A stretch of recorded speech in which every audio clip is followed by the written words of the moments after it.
Bismillahirrahmanirrahim. Assalamualaikum warahmatullahi wabarakatuh. Perkenalkan, nama saya Esti Kusumardani, NIM 20200101040442. Baik, langsung saja. Di sini saya akan mempresentasikan hasil dari diskusi makalah kelompok kami, yakni kelompok 8 yang berjudul tentang penilaian pembelajaran bahasa dan sastra Indonesia. Penilaian adalah penerapan berbagai cara atau penggunaan beragam alat penilaian untuk memperoleh sebuah informasi tentang sejauh mana hasil belajar peserta didik atau pencapaian kompetensi peserta didik itu sendiri. Lin dan Groenlund juga memberikan definisi tentang hakikat penilaian. Ia mengatakan bahwa penilaian adalah istilah umum yang digunakan untuk melibatkan seluruh rangkaian prosedur dalam mendapatkan informasi tentang hasil belajar peserta didik dan kemajuan belajar peserta didik. Dapat disimpulkan bahwa penilaian adalah suatu cara atau prosedur yang digunakan untuk memperoleh sebuah informasi tentang pencapaian kompetensi peserta didik dalam proses pembelajaran. Selanjutnya yaitu tujuan penilaian. Tujuan penilaian secara khusus sangat penting dalam pembelajaran, di antaranya untuk grading, seleksi, serta mengetahui tingkat penguasaan kompetensi, bimbingan diagnosis, dan prediksi. Baik, di sini saya akan menjelaskan tentang poin-poin tersebut. Yang pertama yaitu grading. Tujuan penilaian grading yaitu untuk menentukan atau membedakan kedudukan hasil kerja masing-masing peserta didik. Penilaian ini menunjukkan kedudukan setiap peserta didik berdasarkan urutan kemampuannya. Yang kedua, alat seleksi.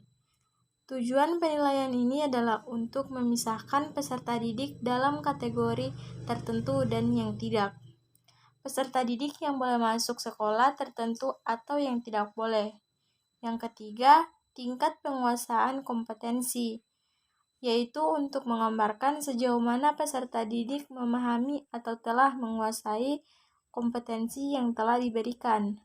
Yang keempat, bimbingan. Tujuan penilaian dalam rangka membantu peserta didik untuk memahami dirinya sendiri, membuat keputusan tentang langkah berikutnya, baik untuk memilih program, pengembangan kepribadian, maupun penjurusan. Yang kelima yaitu alat diagnosis. Tujuan penilaian menunjukkan kesulitan belajar yang dialami oleh peserta didik untuk memungkinkan prestasi yang bisa dikembangkan. Ini memungkinkan seorang guru dapat menentukan apakah peserta didik ini perlu remediasi atau pengayaan. Dan yang terakhir yaitu poin ke-6, prediksi. Tujuan penilaian mendapatkan informasi yang dapat memprediksi kinerja peserta didik di jenjang pendidikan selanjutnya. Kemudian hakikat penilaian.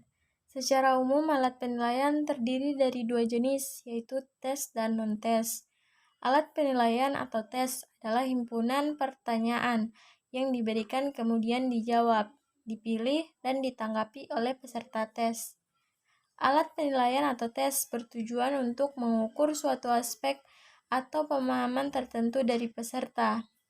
Sedangkan alat penilaian atau non-tes adalah suatu pernyataan atau tugas atau seperangkat tugas yang telah direncanakan untuk memperoleh informasi tentang pendidikan. Setiap pernyataan tersebut memiliki jawaban atau ketentuan yang dianggap benar. Ada dua perbedaan yang sangat jelas antara alat penilaian tes dan non-tes, yakni yang pertama tes mengukur kemampuan kognitif, sementara non-tes mengukur kemampuan efektif dan psikomotorik. Yang kedua, tes merupakan kuantitatif, sementara non-tes merupakan kualitatif. Selanjutnya, jenis-jenis alat penilaian.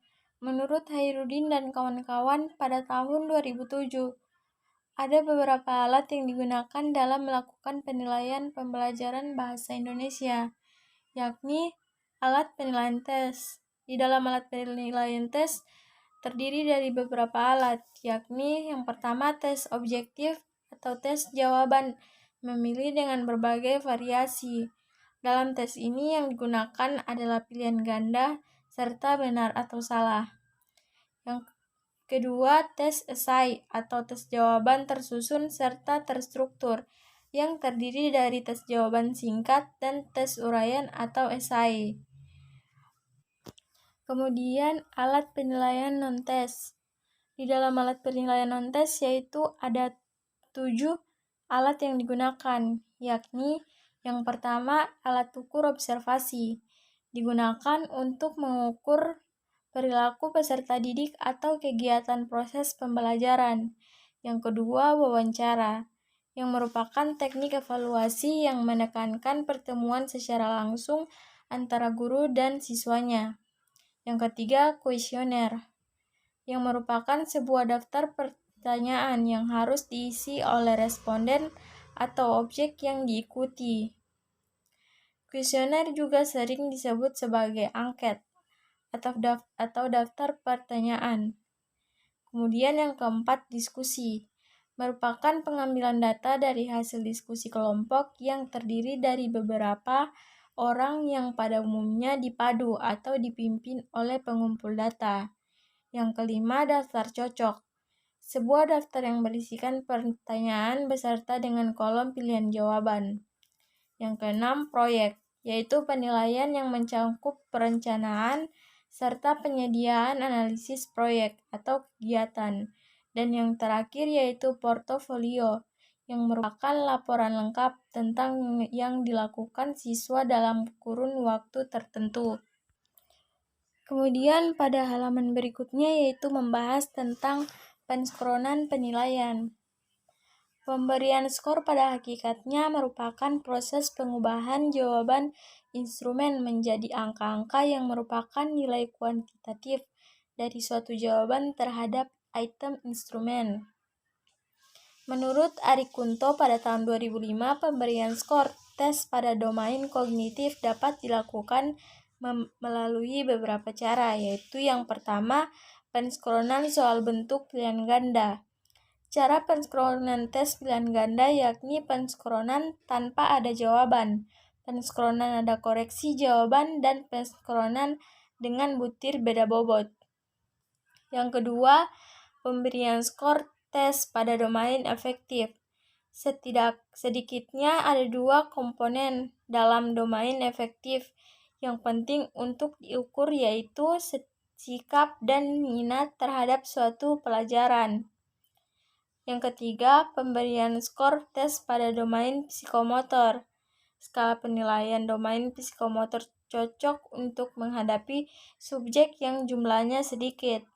Perbuatan yang diukur menggunakan alat ukur, berupa skala penilaian tentang dari tidak sempurna hingga sangat tidak sempurna.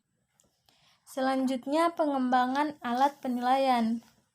Pengembangan tes, ada 9 langkah dalam mengembangkan tes hasil belajar atau prestasi belajar yang perlu ditempuh, yakni yaitu menyusun spesifikasi tes, menulis soal tes, menelaah soal tes, melakukan uji coba tes, menganalisis butir soal, memperbaiki tes, merakit tes, melaksanakan tes, dan yang terakhir yaitu menafsirkan hasil tes. Kemudian pada halaman selanjutnya yaitu membahas tentang langkah pengembangan instrumen non-tes. Yakni pengembangan instrumen non-tes memiliki langkah-langkah yang harus diikuti, yaitu yang pertama spesifikasi instrumen, yang terdiri dari tujuan dan kisi-kisi instrumen. Ditinjau dari tujuannya, instrumen ranah efektif terdiri atas instrumen sikap, minat, konsep diri, nilai, dan moral. Yang kedua, menulis instrumen, yang disusun berdasarkan kisi-kisi yang telah dibuat. Instrumen dapat berbentuk pernyataan atau pertanyaan. Yang ketiga, menentukan skala instrumen. Ada beberapa skala yang bisa digunakan dalam mengukur ranah efektif, di antaranya skala Likert, Thurston, dan beda semantik. Kemudian, sistem pensinkronan digunakan tergantung pada skala yang digunakan. Yang kelima, telaah instrumen kegiatan. Telaah instrumen yakni meneliti tentang kesesuaian antara butir pertanyaan atau pernyataan dengan indikator. Kekomunikatifan bahasa yang digunakan. Kebenaran tata bahasa yang digunakan, ada tidaknya bias pada pernyataan atau pertanyaan. Kemenarikan format instrumen.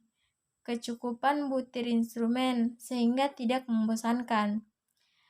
Dan yang selanjutnya yaitu merakit instrumen. Selanjutnya dirakit dengan memperhatikan format, tata letak, urut pernyataan atau pertanyaan. Format harus menarik urutan pernyataan sesuai dengan aspek yang akan diukur. Kemudian uji coba instrumen. Setelah perakitan selanjutnya dilakukan uji coba. Uji coba dipilih yang karakteristiknya mewakili populasi yang ingin dinilai. Kemudian analisis hasil uji coba meliputi variasi jawaban dari tiap butir pertanyaan atau pernyataan jika skala instrumen 1-5. Perbaikan instrumen dilakukan pada butir-butir pertanyaan atau pernyataan yang kurang baik. Perbaikan berdasarkan hasil uji coba dan saran masukan dari responden. Kemudian pelaksanaan pengukuran sebaiknya dilakukan di saat responden tidak lelah. Ruangan untuk melakukan pengukuran harus representatif, baik kondisi ruangan, tempat duduk, atau yang lainnya. Dan yang terakhir yaitu penafsiran hasil pengukuran. Hasil pengukuran berupa skor atau angka. Menafsirkan hasil pengukuran yang disebut penilaian. Sekian dari saya, kurang dan lebihnya mohon dimaafkan dan saya akhiri dengan ucapan wabillahi taufiq wal hidayah. Wassalamualaikum warahmatullahi wabarakatuh.